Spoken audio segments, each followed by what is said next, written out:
Hi guys, thanks for coming out on my 30-day juice challenge. Today is day 24 of 30, so there's 6 days left. And so a quick recap of where we're at. Let's see. Um, Stomach problems, a lot of stomach problems, and one of the ways I was going to deal with this was by incorporating 3 medicines: Chinese medicine, which is what I do, and then I wanted to add in Western medicine.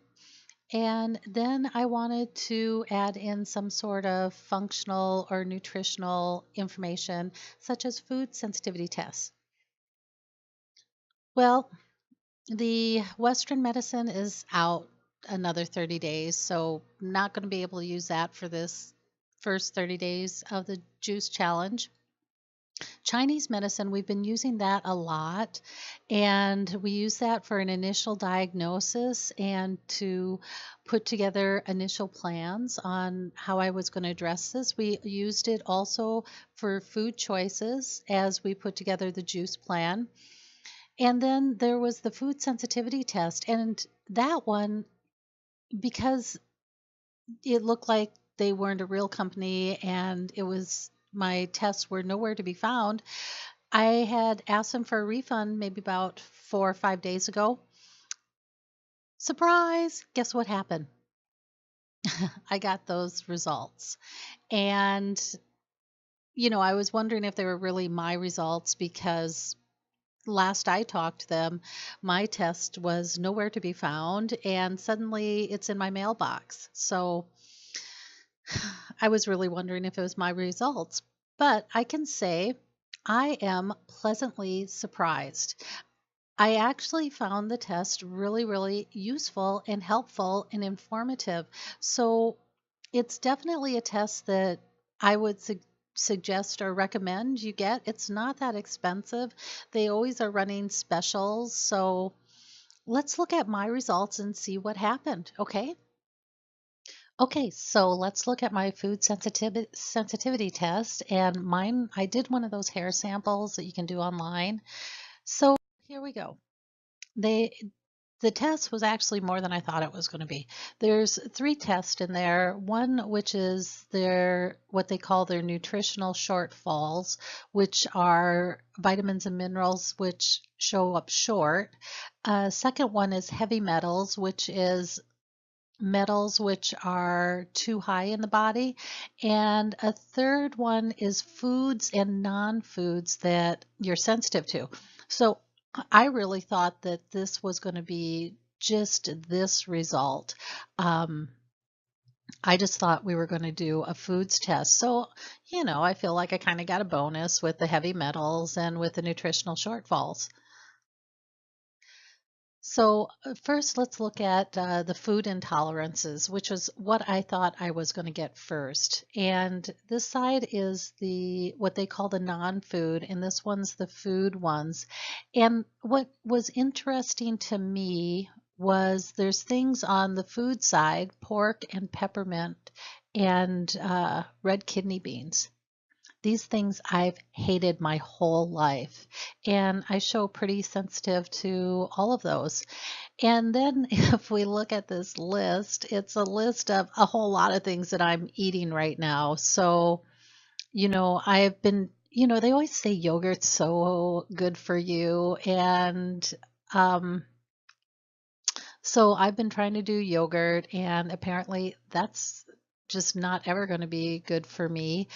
And I've been trying to do all sorts of different protein bars, and pretty consistently, I find I just blow up from them. And it looks like this whey protein, which is from milk, is another thing that just doesn't work for me.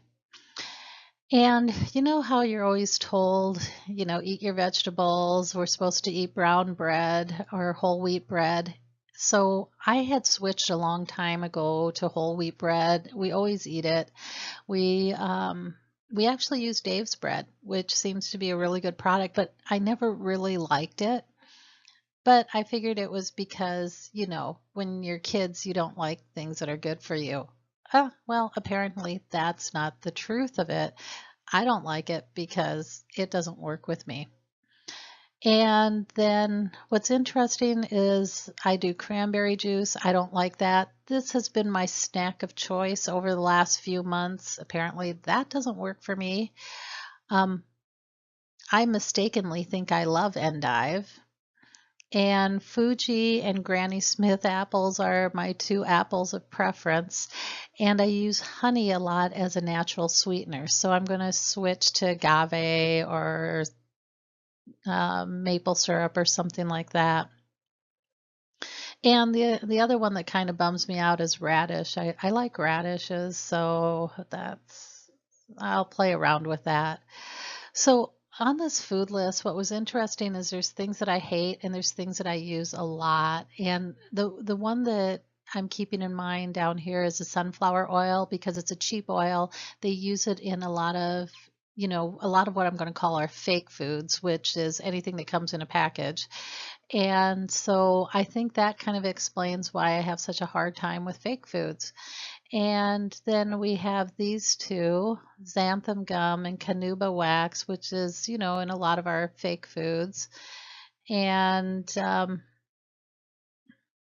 then I imagine this is part of those natural sweeteners that whenever we look at the label, they say, oh, natural sweeteners. It's a whole bunch of poisonous stuff that we didn't want to identify. And we have this really new, neat marketing name called natural sweetener. So I'm guessing that's in that stuff. So there's some explanation for why a lot of the processed foods is not working for me. One of the key oils that they use, some of the sweeteners that they're using in it, and then some of the proteins that they're using in it. I'm just not good with. And then here's on the other side is those things that they call non-food. And here's the big bummer, orchard grass. We use orchard grass to feed the horses a lot. And probably about 5 years ago, I noticed going into the barn, I was having a really bad reaction and definitely have done a lot of work on allergies. So, I can walk into the barn because anybody out there who's a horse person knows you're not going to give up horses. So here's the other one that's kind of funny. When my mom was here, we planted dahlias. So I have dahlias in the yard. And this one's kind of a bummer. I've got to do some more research on that one. A parasitic worm found in fish. Wow, that's too bad because I do a lot of sushi. So that's kind of sad. And then here's some other interesting one, pigeon droppings in the barns. Pigeon droppings are really, really a big deal. And here's the other one that I thought was really interesting was rabbit urine because I've been doing some photography of the desert cottontail and the desert jackrabbit. And I imagine those areas are just littered with rabbit urine.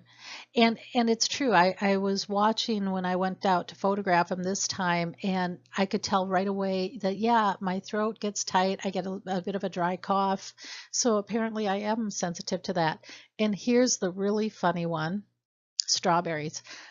I just planted a whole thing of strawberries in the backyard. So, I have strawberries for days, and apparently I'm, oh, as intolerant as you can get to that. So that's pretty sad. So that was really an interesting test, and I thought it was really accurate for me. And so my goal is to eliminate those things on there that I can, things like orchard grass I can't eliminate, but I certainly, can eliminate pork, kidney beans, cranberry juice, peanuts. The next test that I really liked was metal sensitivity test. And the greens are good, the red is bad. And really what this told me, bismuth, I mean, really, where are you going to get that? I color my hair. So basically, chromium is used as a coloring agent. This one we'll talk in a minute on this one. Mercury, that one's interesting. I'm not quite sure about that. But this platinum and silver, or this platinum and strontium, and tin, all about hair coloring. So a big part of this seems to be about hair coloring. The magnesium, is an interesting one that showed up high. So there's a book out there called The Stress of Life by Hans Sell in 1956, and this is a classic book on our health and how our body processes stress. He's from Canada. Canada has an interesting history of testing or actually doing research on natural solutions to our everyday health. And this book goes through a lot about how the body handles and manages stress. And it talks about, even how the body uses things like calcium and magnesium. And one of the things that happens in a stress response is that the body has to prepare to fight or run. And in order to do that, the twitch response has to be on high alert. And the only way the twitch response in your muscles can fire super effectively is with calcium. So stress has a tendency to release calcium into the blood. And then when the stress response is over, to offset that, you start releasing magnesium. Now, the other thing that happens during a stress response is the non-essential areas of our body are reduced. So things like digestion is slowed down. Very little energy goes to that. But things like your heart rate is managed. So there's a lot that happens in the stress response. And when I looked at that high magnesium level, more it told me that my magnesium's probably fairly low. I've been super stressed out over the last 3 years and probably pretty much my whole life. But what usually happens is if between calcium and magnesium, what usually happens is if one tests high and one tests low, they're usually both low. And what we've been finding over the last like 5-10 years is that for some reason there is a universal deficiency of magnesium in people today. And that could be for a number of reasons. It could be because of all the stress, which, if we're under constant stress, our digestion goes to zero, which means that we wouldn't even be processing the amount of magnesium that we need to uptake into our body. But the other thing too is aluminum's a big player in this, and aluminum has a tendency, they think, to get stored really deep in the body, so you don't see it. But the one thing that they do know about aluminum is that it takes preferential treatment over the receptors in our body that uptake magnesium. So you kind of have to think that through when you think about what's the adjunct that we use on vaccines. It's aluminum. And if you think that through, by the time a child's 1 year old, they've been injected 19 times with aluminum. And apparently the amount of aluminum that they're being injected with is, above the toxic level. So, that could be part of it. And who knows, no one's ever going to do research on that apparently. So what I noticed though is that that's the most logical conclusion I can come to. The next one is the lack of nutrition in our foods anyways. And then third is stress. So my magnesium shows really high on the metals test, but I don't think that's a true statement. Now, the last test was a nutritional supplement test, and this one I really liked. It said I was low on calcium, chromium, and B6. And so these, if we go back to Hans Sel's book on stress, these are 3 of the vitamins and minerals you need to manage stress.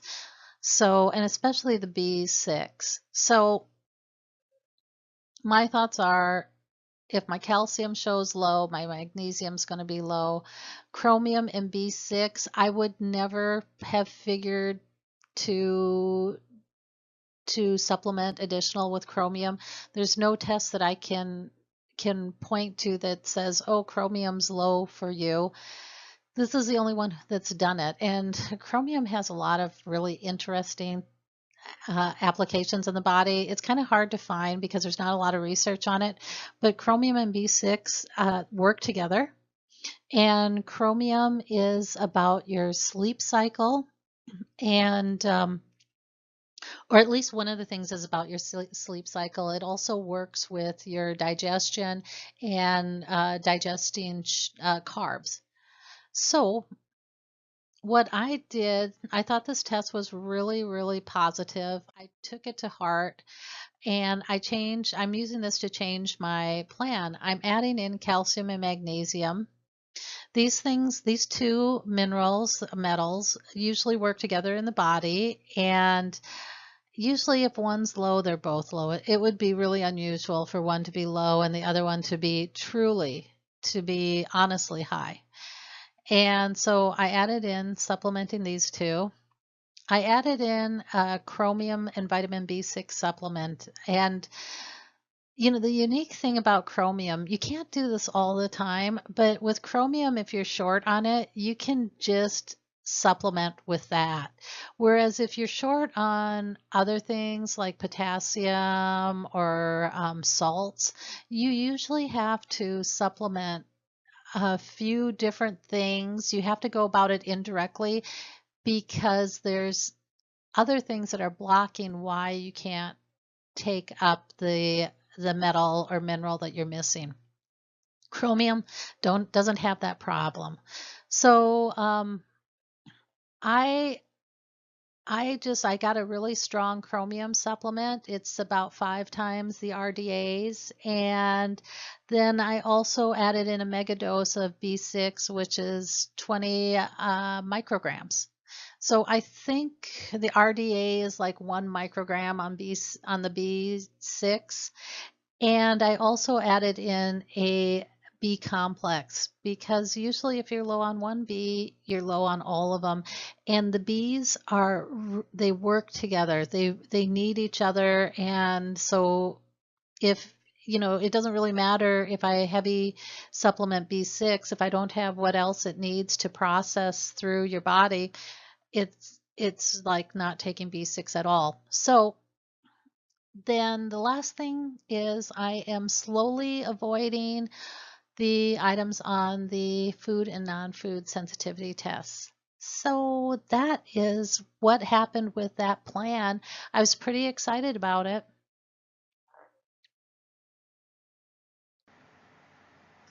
Okay, so that was the food sensitivity test. It's a hair test, and you can find a link below. You can find the link down here to, if you want to try it, to get one for yourself. They're not expensive, and it looks like they have really good information. I'm going to be really excited to see what happens over the next few days as I add in these other supplements and start avoiding these foods that they think don't work for me. So that's what we have, and here we go. We're almost at the end of the 30 days, so it'll be really exciting to see how this all ends up.